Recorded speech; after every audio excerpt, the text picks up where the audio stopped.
என்னப்பா பிரச்சனை? நான் வண்டியில் கொஞ்சம் பிரேக் கரெக்டாக இல்லை, அது என்னன்னு கொஞ்சம் பாருங்களேன். நல்லா தான் இருக்கு பிரேக்லாம். அப்படியா? ஸ்டார்டிங் ட்ரபிளாக இருக்கு, என்னன்னு பாருங்க கொஞ்சம்.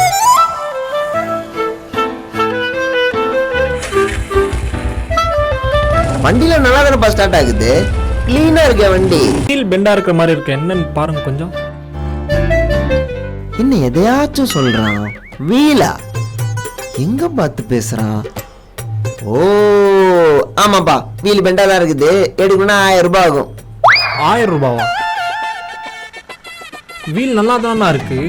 இப்ப நீ தானே பெண்டா இருக்குன்னு? பெண்டா இருக்கிற மாதிரி இருக்குன்னு சொன்னேன். தம்பி, வீலு பெண்டா இருக்கோ இல்லையோ 1000 ரூபாய் கொடுத்து தான் கடையை விட்டே நகர்ற. இவ்வளோ நேரம் என் வேலையெல்லாம் விட்டுட்டு பாருங்க பாருங்கன்னு என்ன பார்க்க வச்சல்ல. நான் வண்டியை தான் பார்த்துட்டு இருந்தேன், ஆனா நீ மேலே தானே பார்த்துட்டு இருந்த. நீ பார்த்துட்டு இருந்தத அந்த பொண்ணோட அப்பாட்ட சொன்னேன்னு வச்சுக்கோயேன், அவனை பெண்டாக்குவான். அந்த பெண்டை நிமித்தணும்னா 10,000 ரூபாய் ஆகும் ஹாஸ்பிட்டலுக்கு. இப்போ சொல்லு, 1000 ரூபாய் கொடுத்துட்டு போறியா இல்லை 10,000 ரூபாய் கொடுக்குறியா? 1000 ரூபாய் கொடுத்துறேண்ணா. கிளம்பு.